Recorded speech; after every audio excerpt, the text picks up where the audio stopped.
Vendredi 23 avril 2021, première destination, la Côte d'Ivoire avec le quotidien Le Jour. Guerre ouverte au PDCI-RDA, le siège du parti de Bédié à 100 hier. Bagarre rangée entre des groupes de jeunes et plusieurs blessés relevés. Échauffourée au siège du PDCI-RDA à Cocody renchérit le nouveau réveil. Le journal propose le film de la scène plutôt surréaliste d'hier. Plus rien ne va au sein du vieux parti. Dit également le Patriote. Bagarre rangée au siège du PDCI. Pro et anti-Gikawe s'affrontent. Plusieurs blessés enregistrés. Et la voix originale sur un tout autre sujet d'annoncer le retour de l'ancien président en disant qu'il se précise. Gbagbo met en place le comité opérationnel pour son accueil. Pour Fraternité Matin, Académie internationale de lutte contre le terrorisme, Birahima Ouattara annonce une conférence des donateurs à Paris. Au Sénégal, l'enquête titre « Émeute du mois de mars, la colère froide de Macky ». Les quotidiens écrits « Insertion et emploi des jeunes, Macky balance 91 000 promesses et menaces ». Macky emploie le bâton, dit l'Observateur. Pour le Sud Quotidien, emploi et insertion des jeunes, vandalisme à l'UCAD, Macky sort la carotte et le bâton.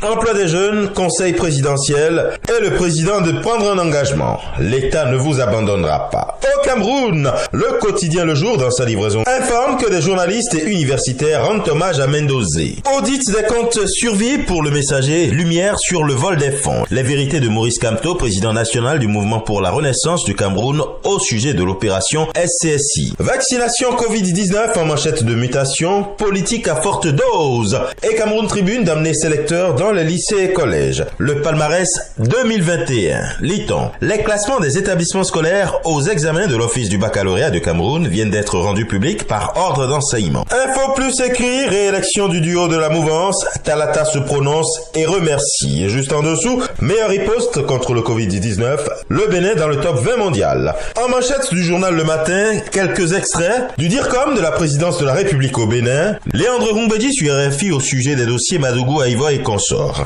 Personne n'est invité à la criette s'il n'y a pas des soupçons. Proclamation des résultats définitifs de la présidentielle pour le matinal. La coordination nationale de campagne félicite Talon et Talata et remercie les Béninoises. D'autres félicitations en manchette de la Nation, celle du président chinois Xi Jinping adressée au président réélu Patrice Talon. Paternité du chaos du duo Talon-Talata à la présidentielle au Bénin, des revendications tous azimuts se poursuivent. Indique la tribune de la capitale, pendant qu'au Gabon avec le quotidien L'Union, il est plutôt question des pensions de retraite. Le casse-tête, estime le journal. Une rencontre cette semaine entre un directeur général bienveillant à leur égard et des représentants d'organisations de retraités a mis en lumière les difficultés pour la Caisse nationale de sécurité sociale de payer les pensions de ces derniers. La situation de l'emploi dans un contexte économique morose et des pratiques pas toujours orthodoxes, compliquant singulièrement l'équation. Togo Matin s'installe ce jour à l'Assemblée nationale pour y vanter les mérites de feu Maurice Daokou-Péré, reconnu par la nation. Et enfin du côté du Royaume du Nord, avec le quotidien Le Matin, la réunion semestrielle de consultation du Conseil de sécurité sur le Sahara marocain s'est achevée sans aucune déclaration. Les membres du Conseil de sécurité réitèrent tout de même de manière unanime leur soutien au processus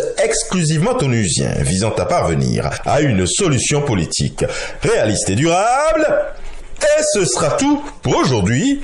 Mais encore, prudence, vigilance et surtout, n'oubliez pas les gestes barrières. Excellent début de week-end et à la semaine prochaine.